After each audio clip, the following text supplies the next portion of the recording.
Sebuah pemukiman kuno yang lenyap oleh letusan gunung berapi ditemukan kembali dalam kompleks yang tertata rapi dan menjadi sumber penting bagi puzzle kehidupan Jawa kuno, yakni situs Liangan di Temanggung. Benarkah peradaban situs ini lebih tua dari peradaban Romawi? Dan pertanda apakah yang dibawa oleh munculnya kembali situs ini di tanah Jawa? Oke teman-teman, kita masih di Indonesia, tepatnya di Jawa Tengah. Dan beberapa benda di situs ini digunakan penghuninya kira-kira bersamaan saat gelombang penganiayaan terhadap para martir Kristen terjadi di seantero Kekaisaran Romawi. Yuk, kita ke sana.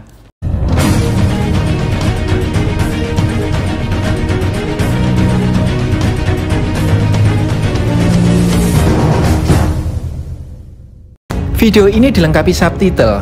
Agar pemahaman Anda utuh dan lengkap, silakan menonton video ini tanpa di-skip. Plinius muda baru saja keluar rumah pamannya ketika dilihatnya awan berbentuk pohon cemara di pucuk gunung Vesuvius di Italia. Gunung itu meletus dengan dahsyat pada tahun 79 Masehi, menghujani kota Pompei di bawahnya dengan awan panas, bebatuan, dan abu yang membara. Siang menjadi gelap gulita. Plinius menjadi satu-satunya saksi mata yang selamat dari letusan dahsyat itu, karena kota Pompei dan seluruh warganya lenyap terkubur erupsi. Ratusan tahun kemudian, Gunung Sindoro di Jawa Tengah meletus, menghujani pemukiman di bawahnya dengan material vulkanis. Ini bukan pertama kalinya gunung ini melenyapkan pemukiman, sebagaimana tercantum dalam prasasti Rukam yang berangkat tahun 907 Masehi. Pada tahun 2000, penduduk Liangan melaporkan temuan struktur yang diduga candi, dan itu menjadi awal serangkaian penggalian di lokasi tersebut oleh Balai Arkeologi Yogyakarta dan dilanjutkan oleh BPJB Jawa Tengah. Kini, tersingkap situs pemukiman kuno yang kita kenal sebagai situs Liangan dengan segala kompleksitas dan teka-tekinya. Yuk, kita telusur pemukiman kuno ini. Karena kompleks situs ini sangat luas, saya akan petakan sederhana untuk teman-teman.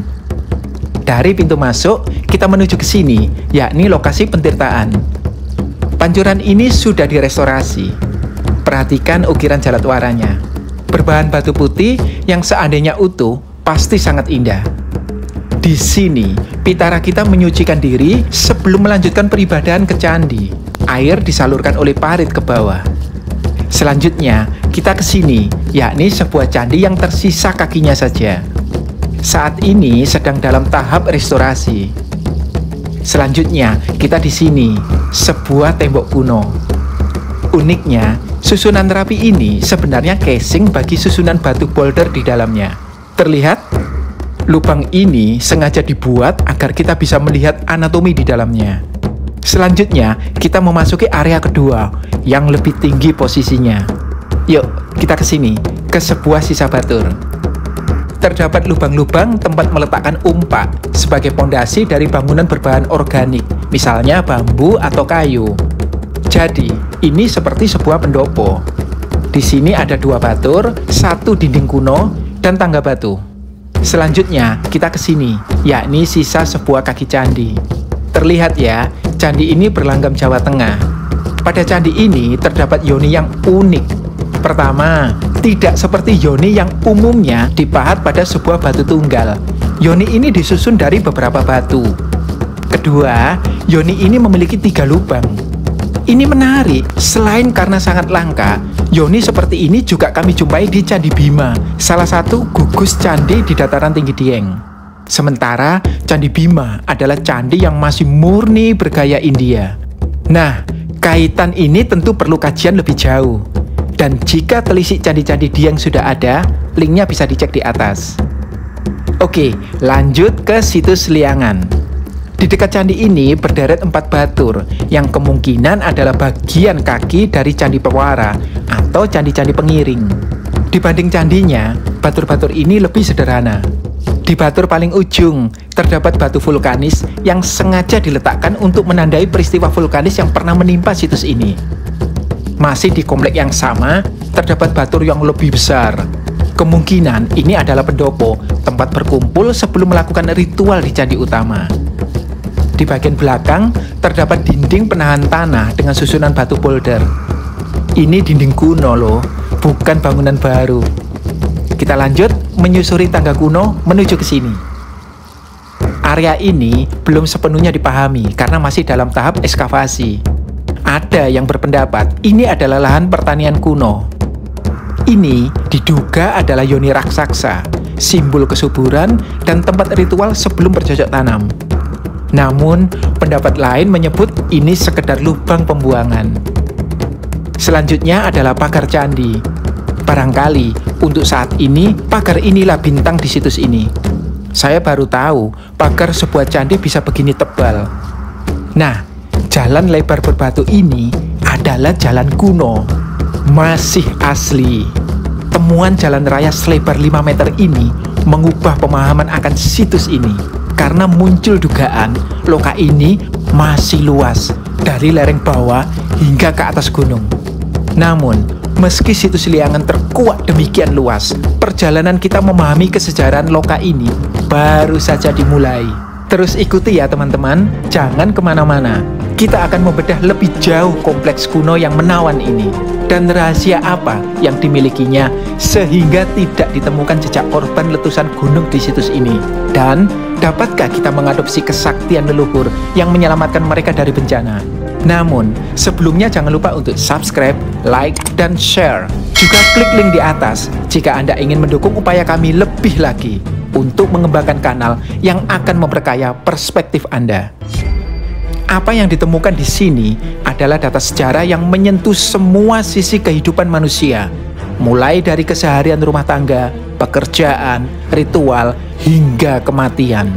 Semua itu tergambar dalam berbagai artefak logam dan guci, hingga tinggalan organik seperti kayu, ijuk pengikat, bahan makanan, dan tulang manusia yang dikubur. Tinggalan organik semacam itu hampir mustahil ditemukan dari era Hindu-Buddha, sehingga bisa dibilang situs ini menyimpan gambaran terlengkap mengenai kehidupan Jawa kuno dibanding candi dan situs yang lain. Keseluruhan area situs yang saat ini tergali dibagi menjadi 3 loka, yakni loka hunian, loka ibadah, dan loka pertanian. Keberadaan tembok dan tangga mengindikasikan loka ibadah merupakan satu kesatuan meski terbagi dalam 3 segmen. Maka perhatikan, bukankah konsep 3 mandala linier seperti ini adalah milik candi-candi era Jawa Timur, terutama di zaman Singasari Majapahit, alih-alih gaya Jawa Tengah yang kosentris. Misalnya, ini denah Candi Jawi di Pandaan, yang berdasar reliefnya juga membagi area candi menjadi 3 mandala linier. Dan sama seperti mandala situs Liangan yang diisi banyak batur bangunan berbahan organik. Di mandala Candi Jawi pun terdapat banyak bangunan demikian dengan berbagai ukuran. Untuk bahasan mengenai Candi Jawi yang adalah pendarmaan Raja Kertanegara dari Singasari, silakan klik link di atas atau di deskripsi. Kondisi ini pun kita temui di Kompleks Candi Penataran di Blitar, Jawa Timur. Dengan demikian, apakah situs Liangan berasal dari era Jawa Timur? Jawabnya sangat mengejutkan. Gaya batur candi di situs Liangan menunjukkan langgam Mataram kuno, kira-kira dari abad ke-9 hingga ke-10 Masehi, yang diperkuat dengan temuan guci bergaya dinasti Tang. Namun, uji karbon pada tinggalan organiknya, yakni arang kayu dan arang bambu, menunjukkan jejak tahun yang lebih tua, yakni abad ke-3 Masehi. Jadi, keberadaan situs Liangan bisa dibilang membentang dari masa pra-kerajaan Mataram kuno hingga abad ke-11 Masehi. Bahkan, kuat dugaan, situs ini telah digunakan sejak masa pra-Hindu-Buddha. Namun, data tersebut justru menguatkan konsep mandala berundak yang mungkin berakar pada kepercayaan asli Nusantara, yakni punden berundak. Mungkin setelah masuknya pengaruh India, corak bangunan di sini pun mengikutinya, meski penataan yang berundak-undak tetap dipertahankan. Sehingga gaya ini kemudian muncul lagi, bahkan marak pada masa akhir Majapahit ketika kepercayaan lama bangkit kembali seiring tergerusnya pengaruh Hindu-Buddha. Situasi masyarakat Jawa di akhir masa Majapahit juga pernah kami bahas pada link di atas. Bisa jadi, di situs Liangan inilah konsep mandala linier candi-candi era Jawa Timur menemukan asal-usulnya. Mungkin situs Liangan adalah wilayah keagamaan atau bahkan tempat pendidikan keagamaan yang mandiri, lengkap dengan pemukiman dan lahan pertanian. Bahasan lengkap tentang lembaga pendidikan keagamaan bagi rakyat atau Kadewa Guruan bisa dicek pada link di atas. Beberapa sejarawan menghubungkan situs ini dengan prasasti Rukam berangkat tahun 907 Masehi yang memberitakan adanya desa yang hancur akibat letusan gunung. Yang lain, misalnya arkeolog Sugeng Rianto dari Balai Arkeologi Yogyakarta, menghubungkan situs Liangan dengan Rakela yang Dyah Tulodhong, yang sebelum menjadi Raja Mataram kuno adalah Rakai atau penguasa wilayah Layang yang kini menjadi Liangan. Epigraf dan peneliti sejarah Jawa kuno, Gunawan Asambodo, yang juga ikut pada awal penggalian situs Liangan, menawarkan perspektif berbeda. Yang menarik dari Liangan adalah adanya pahatan tulisan kuno yang menurut saya berasal dari abad ke-8 ke-9 Masehi, karena kata patapan, kata kalumwayan yang terpahat di dalam tembok itu bisa dirujuk di prasasti yang lain yang kebetulan temuannya menurut catatan Belanda tidak jauh letaknya dari Liangan. Pertama, tentang patapan itu ditemukan di prasasti Wanua Tengah 1 dan 2. Kemudian kata kalumwayan itu juga ditemukan di antara desa-desa yang tertulis di dalam prasasti dari Dieng. Bagi saya, kalau kemudian dilogikakan dengan apa yang terjadi di Percandian Plaosan, Plor, di mana raja-raja atau penguasa-penguasa daerah itu menyumbangkan tenaga rakyatnya, harta bendanya kepada pembangunan sebuah candi, kemungkinan besar itu pula yang terjadi di Liangan. Mungkin loh ya ini. Dalam historiografi Indonesia kita tahu ada banyak orang yang berkedudukan sebagai Rakai Patapan. Lempeng prasasti yang ditemukan di daerah Candiroto itu juga tidak begitu jauh dari Liangan. Disebutkan bahwa Rakai Patapan Kumanuku pada masa Rakai Kayuwangi menjadi raja, dia memberikan anugerah sima berupa hutan yang digunakan untuk penggembalaan kambing milik raja. Terlepas dari teka-teki dan misteri di seputar kesejarahan situs Liangan, pesonanya sangatlah memikat. Sebagai museum hidup dari pemukiman yang hilang, lengkap dengan segala sisi kehidupan di dalamnya. Jika kota Pompei yang lenyap akibat letusan gunung mampu digali dan disulap menjadi objek wisata ternama Italia, apakah bukan mustahil situs Liangan pun jika direstorasi dan dikelola dengan sungguh-sungguh akan menjadi setenar Pompei? Sehingga dampaknya tidak hanya dirasakan oleh kaum ilmuwan, tetapi oleh masyarakat sekitar. Nah, ada beberapa hal menarik yang kita jumpai saat kita membandingkan situs Liangan dengan kota Pompei. Pompei dan situs Liangan sama-sama pemukiman kuno yang lenyap oleh letusan gunung. Namun, kota Pompei merekam tragedi tewasnya ribuan penduduk oleh bencana itu, dan jasad mereka yang membatu masih bisa kita saksikan hari ini. Uniknya, di situs Liangan tidak ditemukan jejak korban bencana vulkanis, baik itu manusia maupun hewan. Hal ini menunjukkan nenek moyang kita memiliki kearifan lokal yang tidak dimiliki masyarakat Romawi kuno di kota Pompei, yakni membaca tanda-tanda alam.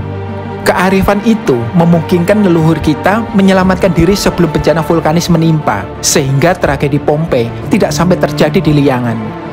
Situs Liangan membuktikan betapa mesranya pitara kita dengan alam. Gunung-gunung mereka sucikan sebagai pemberi kehidupan, meski gunung juga dapat membawa kematian.